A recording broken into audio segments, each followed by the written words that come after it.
Hello बच्चों, कैसे हैं? अच्छे होंगे और अपनी पढ़ाई अच्छे से कर रहे होंगे। हम लोगों ने वैद्युत क्षेत्र, वैद्युत विभव के बारे में पढ़ लिया है। अब हम लोग धारिता के बारे में पढ़ेंगे, लेकिन वैद्युत धारिता को हम समझ सकें, जान सकें, उसके पहले हम लोग कुछ पदार्थों के बारे में जानेंगे। पदार्थ कुचालक, सुचालक और अर्धचालक, इन तीन क्रम में बांटे गए हैं। इनकी क्या क्या अच्छाइयाँ हैं, इनके गुणों का फ़ायदा उठा करके हम किस प्रकार दैनिक जीवन में हम इनके गुणों को समझ करके अपने जीवन को आसान बना सकते हैं, इसके बारे में हम जानेंगे। तो आइए बच्चों, पदार्थ के गुण और उससे होने वाले विद्युत क्षेत्र और विद्युत विभव का जो क्रम है, इसको हम लोग इस आज के लेक्चर में समझेंगे। तो बच्चों ध्यान से वीडियो देखिए और जो भी आपके प्रश्न हो उसको अवश्य पूछेंगे। गुड लक बच्चों। हेलो बच्चों, आप लोग अच्छे होंगे और अपनी पढ़ाई अच्छे से कर रहे होंगे। आज हम लोग चालक, कुचालक और अर्धचालक के विषय में सीखेंगे। आप जानते हैं कि प्रत्येक पदार्थ परमाणुओं के संयोग से बना है। इसमें मध्य में धनात्मक नाभिक और उसके चारों तरफ विभिन्न कक्षाओं में इलेक्ट्रॉन चक्कर लगाते रहते हैं। तो आप समझ सकते हैं कि भीतरी कक्षा के जो इलेक्ट्रॉन होते हैं, जो नाभिक से प्रबल वैद्युत बलों द्वारा बंधे होते हैं, उन्हें हम बद्ध आवेश कहते हैं। इसके अलावा जो बाहरी कक्ष के इलेक्ट्रॉन होते हैं, जो प्रबलता से नहीं बंधे होते हैं, उन्हें हम संयोजी या मुक्त इलेक्ट्रॉन कहते हैं। तो इस प्रकार किसी पदार्थ में विद्युत आवेश का प्रवाह पदार्थ में उपस्थित इन्हीं मुक्त इलेक्ट्रॉनों की गति के कारण होता है। और मुक्त इलेक्ट्रॉनों की संख्या के आधार पर पदार्थ को तीन भागों में बांटा गया है: चालक, कुचालक और अर्धचालक। चालक पदार्थ वे होते हैं जैसे चांदी, तांबा, अल्मुनियम आदि, जिनमें मुक्त इलेक्ट्रॉनों की संख्या बहुत अधिक होती है, लगभग 10⁻29 प्रति मीटर क्यूब होते हैं। और इस तरीके से ये मुक्त इलेक्ट्रॉनों के कारण ये पदार्थ चालक पदार्थ कहलाते हैं। और कुछ पदार्थ ऐसे हैं जिनमें जो आपके मुक्त इलेक्ट्रॉन है बहुत कम होते हैं, जैसे लकड़ी, कांच, इबोनाइट। तो मुक्त इलेक्ट्रॉन की अनुपस्थिति के कारण ये आपके विद्युत रोधी अथवा कुचालक पदार्थ कहलाते हैं। आइए ऐसे अर्धचालक पदार्थों के बारे में जानें। वे पदार्थ जिनमें मुक्त इलेक्ट्रॉनों की संख्या न बहुत अधिक होती है न बहुत कम होती है, जैसे सिलिकॉन, जर्मेनियम, ये प्राकृतिक रूप से अर्धचालक है।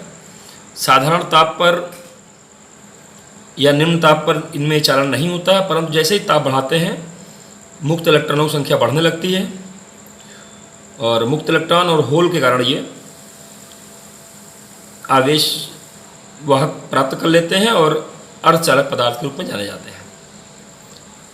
आइए अब हम आपको सिखाते हैं कि जब किसी चालक को वाह्य वैद्युत क्षेत्र में रखा जाता है तो किस प्रकार का वो व्यवहार करता है, इसको समझाने की हम बात करते हैं। देखिए, वाह्य वैद्युत क्षेत्र है, यहाँ प्लस प्लेट है, ये माइनस प्लेट है, ये आपके वैद्युत क्षेत्र दिखाए जा रहे हैं। यहाँ जैसे ही चालक रखेंगे वैसे ही मुक्त इलेक्ट्रॉन प्लस प्लेट की तरफ मूव कर जाएंगे, अर्थात यह है इंड नेगेटिव, और ये जो दूसरा इंड है इस साइड का, ये आपका पॉजिटिव चार्ज हो जाएगा। और ये तब तक ऐसा होता रहेगा वितरण जब तक कि आंतरिक जो वैद्युत क्षेत्र है वो बाह्य वैद्युत क्षेत्र के बराबर नहीं जाता है। आंतरिक वैद्युत क्षेत्र को हम EI, ई इंटरनल, और बाह्य को हम E0 से दिखा रहे हैं। जब ये दोनों बराबर हो जाएंगे तो चालक के अंदर जो परिणामी वैद्युत क्षेत्र हो जाएगा वो शून्य हो जाएगा। क्योंकि चालक के अंदर वैद्युत क्षेत्र की तीव्रता शून्य होती है, तो इसका मतलब ये हो गया कि गॉस के थ्योरम से हम ये प्रूफ कर सकते हैं। गॉस का प्रमेय क्या है? Phi is equal to Q/ε0। अगर यहाँ पर फ्लक्स ही नहीं है, वैद्युत बल रेखाएं ही नहीं है, वैद्युत क्षेत्र ही नहीं है, तो निश्चित रूप से यहाँ आवेश भी शून्य होगा, अर्थात चालक के अंदर नेट आवेश का मान भी शून्य होता है। यह आसानी से सिद्ध किया जा सकता है। तो इस तरीके से आप देख रहे हैं कि जब भी किसी चालक पदार्थ को वाह्य वैद्युत क्षेत्र में रखते हैं तो वहाँ पर मुक्त इलेक्ट्रॉन वैद्युत क्षेत्र के विपरीत दिशा में चलते हैं और तब तक चलते हैं जब तक आंतरिक वैद्युत क्षेत्र वाह्य वैद्युत क्षेत्र के बराबर नहीं हो जाता, अर्थात परिणामी वैद्युत क्षेत्र इस चालक के भीतर शून्य न हो जाए। तो चालक के अंदर वैद्युत क्षेत्र की तीव्रता शून्य होती है, अतः संपूर्ण वैद्युत फ्लक्स शून्य होगा, इसी कारण संपूर्ण आवेश भी शून्य रहेगा। तो बाहरी वैद्युत क्षेत्र में उपस्थित चालक में निम्न गुण पाए जाते हैं। चालक के अंदर प्रत्येक बिंदु पर वैद्युत क्षेत्र शून्य होता है, अतः चालक के अंदर कोई नेट आवेश भी नहीं होता है, अर्थात वैद्युत बल रेखाएं भी नहीं होंगी। आवेश केवल चालक के पृष्ठ पर रहता है। चालक के पृष्ठ के ठीक बाहर किसी बिंदु पर वैद्युत क्षेत्र सदैव पृष्ठ के लंबवत होता है। यहाँ पे आप देख रहे हैं कि जो पृष्ठ है, यहाँ पर जो ये बल रेखाएं होंगी वो सदैव 90 डिग्री पर होंगी। यहाँ पर हमेशा 90 अंश का कोण बनेगा। ये कोण आपका हमेशा 90 अंश का रहेगा, ध्यान रखिएगा, आते समय भी जाते समय भी। इसके अलावा चालक के बाहर व भीतर प्रत्येक बिंदु पर विभव नियत और समान होता है, कोई विभवांतर नहीं होता है। अतः चालक के पृष्ठ तथा उसके आयतन के अंदर प्रत्येक बिंदु पर विभव एक समान होता है, अर्थात चालक का पृष्ठ समविभव पृष्ठ कहलाता है। आइए हम लोग अंतर देखें कि चालक और कुचालक में क्या अंतर है। तो पहला, चालक के प्रति एकांक आयतन में मुक्त इलेक्ट्रॉनों की संख्या बहुत अधिक 10⁻29 पर सेंटीमीटर क्यूब 23 पर सेंटीमीटर क्यूब होती है। इनमें मुक्त और कुचालक में मुक्त इलेक्ट्रॉनों की संख्या लगभग नगण्य होती है।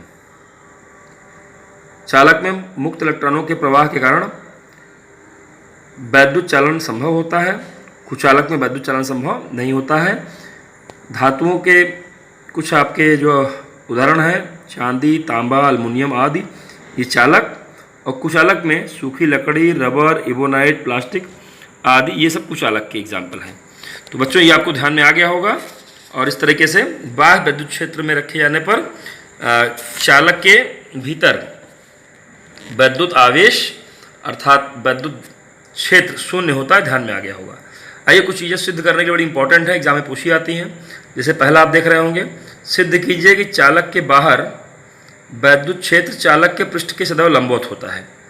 तो यहाँ पे आप देख रहे हैं कि यदि हम मान लें कि चालक के पृष्ठ के लंबवत नहीं है, देखिए यहाँ पर थीटा एंगल मान लिए हैं, तो चालक के पृष्ठ ई के द्वारा बनाया गया कोण थीटा है, तो इसके दो कंपोनेंट हो जाएंगे, एक चालक के लंबवत ई साइन थीटा और एक चालक के साथ अगर एंगल थीटा है तो उसके अनुदिश स्पर्शरेखीय दिशा में ई कॉस थीटा।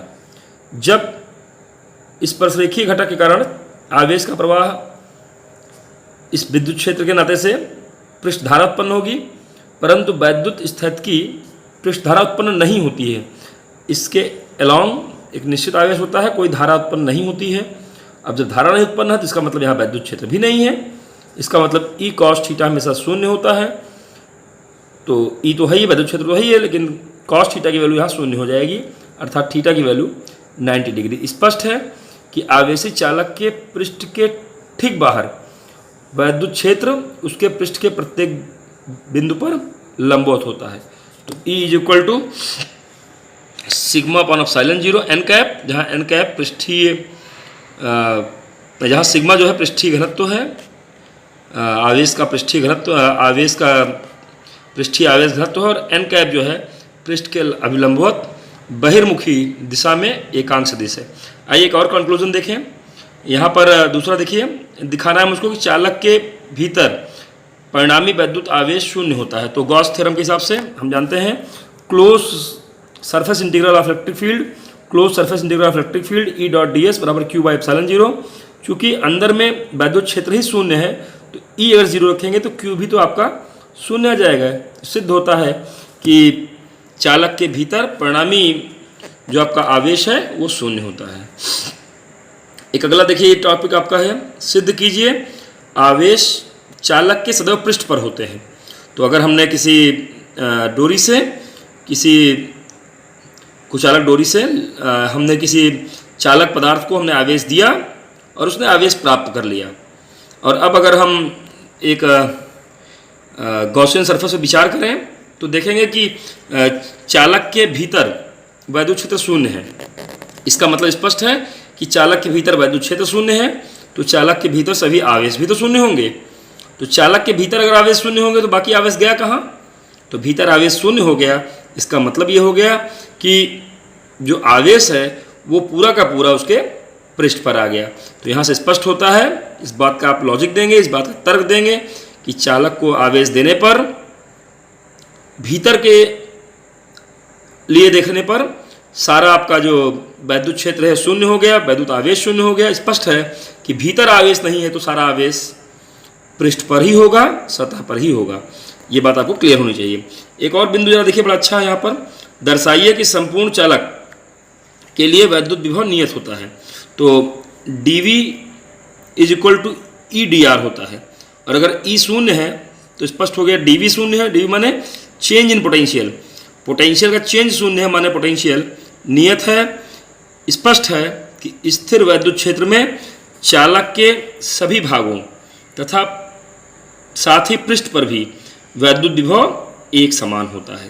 तो ये आपको ध्यान देना चाहिए। कई पॉइंट्स यहाँ पे आपको बताए गए, क्या क्या बता दिए गए कि चालक के बाहर वैद्युत क्षेत्र सदैव पृष्ठ के लंबवत होता है, चालक के भीतर परिणामी आवेश सदैव शून्य होता है, और चालक आवेश सदैव केवल पृष्ठ पर ही होता है, भीतर शून्य, पूरा का पूरा पृष्ठ पर ही होता है, और चालक के लिए, संपूर्ण चालक के लिए वैद्युत विभव सदैव नियत होता है। तो ये बात आपको समझ में आ गई होगी। अंतिम पॉइंट बताऊँ, इस पर भी आप ध्यान दे लीजिए। स्थिर वैद्युत परिरक्षण, इलेक्ट्रोस्टैटिक शील्डिंग, बड़ा इंपॉर्टेंट टॉपिक है, खासकर इस समय बरसात के सीजन में, बरसात के इस वातावरण में।